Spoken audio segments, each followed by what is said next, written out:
Hello YouTube and welcome to Go Girl Gaming as we play EverQuest 2. In this video I am going to look at some of the local specialty items for the Freeport City Fest, which is happening because it's the beginning of the month and this month it is Freeport. Then I'm going to give my impressions on the Rum Cellar campaign so far and show you some of the stuff that is available, sorta, kinda, in some cases through that. So here we go. I'm not going to go through all of the building blocks because those are standard. The only thing that changes is the coloring of them, and for Freeport it is this black marble. So quick look at some of the black marble pieces that you can get there. Oops. And then the things that are truly special are down here. The carved Freeport door, which is very nice. I've bought a couple of these. Well, more than a couple. I've bought several of these already. The only thing is that they don't have a handle. But nice door nonetheless. And you can still open and close it. Then we have some candles.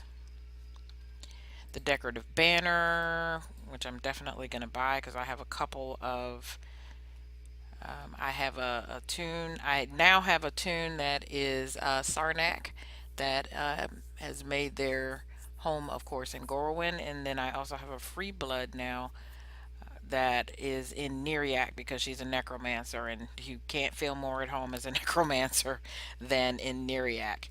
But this is a lovely banner, and they are sort of kind of, I guess, a part of the Freeport collective, so to speak, and it's a really nice banner. So I plan on getting a couple of those for my Gorowin and Neriac tunes. The display counter is pretty, standard, and the fireworks launcher. But here are some really nice stuff. The lamp post, as far as that's really different. It's very similar to Kinos in that they had a lot of lighting for theirs. And same thing with Freeport. It is lighting and some really nice lights. The houses that I've gotten in both Gorwin and Neriac have balconies, so I definitely want to get some of these types of lights and lanterns. Oops, let me go back here for that, the Freeport sign. Not sure how that one works. It says this sign is enchanted with a magical mouse spell which calls out a message to anyone who approaches. So I'm not sure if you get a bubble or if it's just something that shows up in your chat window. So probably get one of those just to try it out. Then the Freeport symbol candle, and there we go, and the Freeport tall lantern. So I like a lot of the lights. So for my dark side, as I like to call them, tunes, I'll probably get a couple of those. I think these will work not so much in my Gerwin house because I really don't think of Sarnax as evil, but definitely for my Free Blood Necromancer, definitely going to try and get some of those. But she is a baby tune, so that may take a while. Then next up, I am going to fly back to the docks. I'm also going to show real quick for those not familiar. These big giant circles that you see in the sky is part of a race. The cool part about the race is that if you are doing a new tune, it is a quick and easy way to get yourself a free mount. Basically, here's the start of the race over here in Common Lands near the Common Lands dock.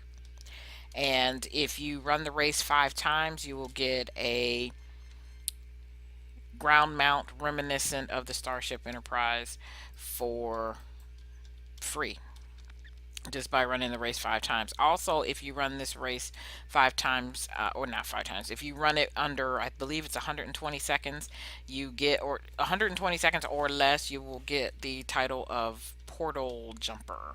And both my alts, my newbies, have both the Starship Enterprise and that title. So now what we're going to do is go over to Tranquil Sea because we're going to talk about the Rum Cellar campaign. It is not an expansion, although you do pay for it. It is basically 6 instanced dungeons for $15 if you are not an all access member. If you are an all access member like I am, it's about 13.50. I know it's 13 and some change. I do not recall exactly if it's 13.50, 13.75, 13.40, whatever. But you get like a 10% discount. So, hey, do the math. It's 13 something. But I'm going to stop over here in Far Seas. For there are still some bugs that they need to work out. They've already adjusted a couple things. There have been a couple adjustments already for different aspects of. Like I know they made an adjustment for the aggro rate in the solo dungeon, which I'll talk about shortly. But there are two places that you go for the rum cellar buying stuff, put it that way. And this is one of them. It is the leveling merchant here. And the reason why I say this is a rum cellar merchant is because A, she wasn't here before, and B, notice you must own the rum cellar campaign to purchase this item. Now, the amusing part about this is that I do own the rum cellar campaign, but but I can't buy anything. The other thing that's actually kind of amusing about this is notice the currency. This is not foreign currency or anything that would differ it as rum cellar type currency, which is supposed to be foreign.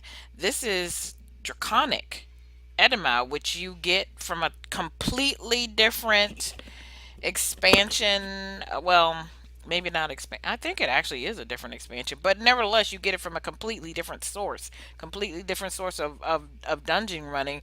You don't get it over here in the Altar of Malice stuff over here in the Phantom Seas or Tranquil Sea. So I guessing they have to fix this. Now there are a couple of things that you can see, a few things that do require Farron, but again, and this is all gear, by the way. Everything that's over here is gear. There are no house items, there are no pets, nothing like that. You have to get all that over at the Phantom Sea. There really aren't any house items, period. But it's mostly two different types of currency, some of which is Farron, although technically all of it should be Farron. The other thing is that if you've been running any of the dungeons over here for in the Phantom Sea or the Tranquil Sea, you already have a lot of this. Like, for example, if I can find it real quick, because I was just looking through it and I was like, wait a minute, I already have that. It just dropped in a normal dungeon run. There's an item in here, and of course, I can't find it, but even when I was looking, because what caught my attention was when it was talking about some of the names, like the wind, I think it's the Windstalker breastplate. It's like, no, you can get that just from doing, and not just dungeons, but just through your normal questing. So I don't know what is going on with that. As far as I know, this person has nothing to do with it. Yeah, this is just Farsees. So that this needs to be fixed. That's about all I can tell you. That needs to be fixed because something's wrong with that. Then the other place, well, I'll have to go over to Phantom Seas for that, is the actual pirate merchant over where you go into the zone instances. All of the zoned instances, there are six, are over in the Far Seas distillery. And I'm gonna, fortunately, you can actually access it directly from the bell, which is what I'm going to do as opposed to fly over. And as you can see, again, it's still buggy because there's this orange stuff behind it. We don't know what that is. And this appears to be like the only place that you can consistently get the bell to go there. So still some things that obviously need fixing. The only thing that the Far Seas, I'm gonna back up here so I don't aggro the mobs. This is Scruffy T over here. He is the merchant. Here, he is the merchant for this lovely little excursion. And he does not deal in Farron either, except for one item. Everything that you see here, as I go down the list, these are all costumes for Platt, and with five exceptions. There are five exceptions as far as costume. The pets, there are two pets. Uh, the cosmetic Nibbles, which is just a parrot, and then the reanimated Nibbles. And if you have the expansion, you are very familiar and have played it. You are very familiar with Nibbles, and I won't give any spoilers there. But there that's it as far as pets go. There's these two cosmetic pets, and you have two choices with those. You can either have them as house pets, and they do give a decent amount of status reduction, and then you have the cosmetic pet, that the glamour pet that just follows you around, and those are your only two choices: the live Nibbles parrot and the reanimated Nibbles. All the rest of this, with one other exception, is just cosmetic, purely cosmetic. There are no stats on any of this, it's appearance only. The other exception is not really this. This is a part of the other item that you can get. This Farsi Strong Box, the only thing that goes into this Farsi Strong Box is the 1000 Farron you just put in it. Collect 10 of those, so 10,000 Farron, and you can get the mount that they've been talking about and playing up and showing on all the pictures. So I'm not even going to attempt to try and adjust this so that you can see the balloon at the top. This is the Zeppelin mount that you can get for 10,000 Farron. And 10,000 Farron is a lot. Allegedly, you can also get that mount by a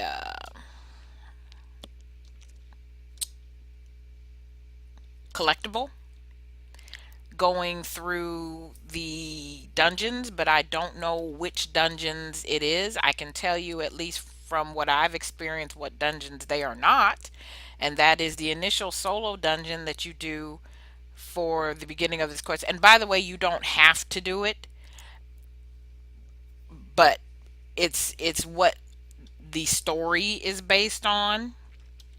And then the you I have not seen anything in the advanced solo as far as items that collectibles that you pick up in order to get anything. The advanced solo doesn't have any collectibles at all that I've experienced, and I've run it more than once.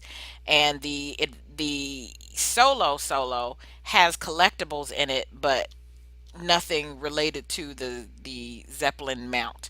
So I'm guessing that's in either the six man or the raid.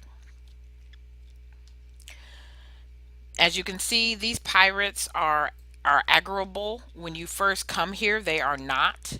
They don't become aggroable until you complete the solo quest. And by the way, the solo is truly solo, no merc, nothing. It's solo. And it is not your normal go in and kill either. It is mostly a stealth mission and not with stealth ability, but you basically have to stand in certain spots and wait for the mobs to pass, and then you run behind them, around them, etc., to get where you need to go. If they see you, they whack you on the head and throw you in a storage room, and then you have to get out of the storage room, which is not a difficult thing to do. But again, I'm not going to spoil it for you. So for those who either have it or are already planning on getting it or whatever. But there is killing involved, and I personally do not like the premise. The premise of it is that you are basically going into the Farseas Trading Company, which if you do crafting and you do the crafting quest lines, you're attacking your allies, people that you've been trying to get status with, people that are here that you've been helping.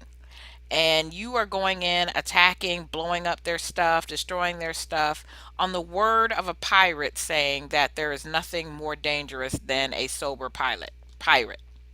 Yet they were not agreeable when you got here, and yet now that you've quote unquote helped them and got them the alcohol that they asked for, now look at them. This has not changed. They were standing out here talking about invading the place before, and they're doing the same thing now. And now, once you finish it, and you start doing the 6-man dungeons and the raids related to it, then you're back to beating up the Broken Skull Pirates again. So to me, the premise was horrendous. The writing was horrendous. The premise is horrendous. I didn't like it at all. And I've only run so far the solo, which again was a more of a sneak around, which I appreciate the effort in trying to do something different, but it was, some of it was too picky. As far as, like, there was one boss in particular, and I hope they fixed it, that all you did was if you stepped off the platform, he could be around the corner, no way in the world he could see you, but if you stepped off the platform, you got caught by him. You didn't even see who caught you. That's how that's how ridiculous it was. And the only reason I found out was because a guildmate told me. It was like, oh, so and so caught you. It's like, how did he catch me? He was around the corner and down the hall. He was nowhere in the vicinity. And it's like, if you step off the platform, he catches you. So just stuff like that that makes you go, really? Um, and then the advanced solo, which you can do with a merc or you can do with a friend, because that's a two-person one or two entity one. That was short, sweet. It was relatively fun. Only three bosses. Very, very short. So if you're just trying to get in and get out and knock out some Farron real quick, because I think you get 3 Farron for it, you just pick up the. There is no outside quest for that one. You just go in and click on a sign to get that one. You can also work on your 99 bottles of rum on the wall for that one. Although I've noticed another bug regarding the bottles of rum on the wall. You also seem, at least for the advanced solo, don't know about the 6-mans yet or the raid, but for the advanced solo, you have to go back to the solo dungeon to pick up the bottle quest again once you complete the 11 bottle one, which is where you pick it up, is at the first solo one. You have to go back, pick it up again once you finished it in order to keep doing the 99 bottles of rum on the wall, unless of course, like I said, I don't know about the 6-mans how it works.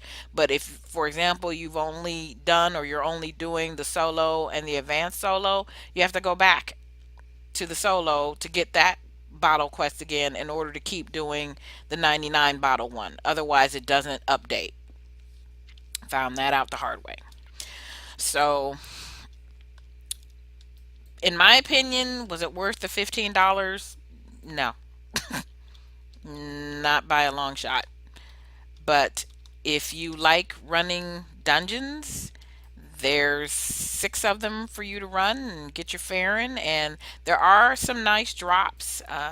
The advanced solo will sometimes drop a green upgradable item. It's a type of item that you get that you put in, that you have to have a slot for on one of your current items, but as you do battle, it increases its power, so to speak, and it's basically like one of your stats, or one, two, three, I forget how many of your stats that it'll affect, but I do believe it affects primary stats. And it basically, as you fight, it keeps getting better and therefore making your stats, the stats that it covers, better. So that was pretty nice. There are allegedly some lootables in the dungeons somewhere. Again, I haven't run the dungeon, so I cannot confirm that or deny it.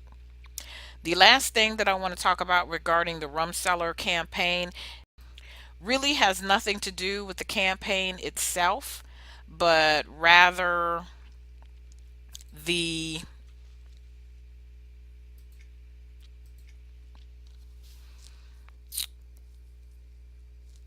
other adjustments that they've made in the game.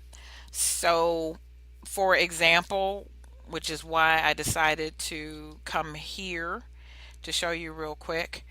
They have added some things. One of the things that they've added slash adjusted is they're supposedly you can customize if you have like a conjurer, you can customize your elemental pets. I do have a conjurer, but I have not tried it yet, so I don't know how well that's working. If it's working, whatever, I do not know. But the thing that I was more interested in was they have added dailies because again, I'm a crafter. So they have added dailies for transmuting and tinkering. And I have been faithfully doing my transmuting dailies because trying to level transmuting the old way is very difficult, actually. And this is going to help a great deal. Plus, you get city tokens and status. But more importantly, you basically, from what I've experienced, you get 8 points every time you do it. So 8 points a day for the transmuting. Oops, for the transmuting, and it's extraordinarily fast and easy. So you just unpack it and then click on your transmute button. You get 10 of these, and I've noticed that at least on average, from what I've experienced, and it's been consistent, 8 will count. And I forgot already to do a quick look at where I'm at. This particular tune is not my tune that I focus it on, but it's like, hey, I can do it, so why not? So I'm gonna go under my skills. See, transmuting. It took one because I was at 16 yesterday. So I've done two and it took one, and at the end it should be up to 24. So we will test that average theory as soon as we are done. And of course, the tinkering daily. There was already an adorning daily, and you can sort of kind of tell because when you get through with it, you'll see a message on my screen that will say you just got through making some adornments. So they need to kind of fix that text as well. And it doesn't matter if you're transmuting or tinkering, you get a you just completed an adorning thing. The other thing is that one of my guildmates has discovered that the has experienced that the tinkering daily can be buggy in that they will give you a tinkering recipe that you're too low to complete. And there is no real level lock on it either because I did it on my beginning tinkerer with no problem. But like it almost seems like every other time he will be given a tinkering book to use that he's too low to use. So again, buggy. Notice 24. So that average 8 out of 10 is definitely holding. And if there's any other things regarding updates that they did, I can't think of any right now. Those are the ones that were of most interest to me because A, I have a conjurer, even though I haven't done anything with it yet. And B, the most important was the transmuting and tinkering daily.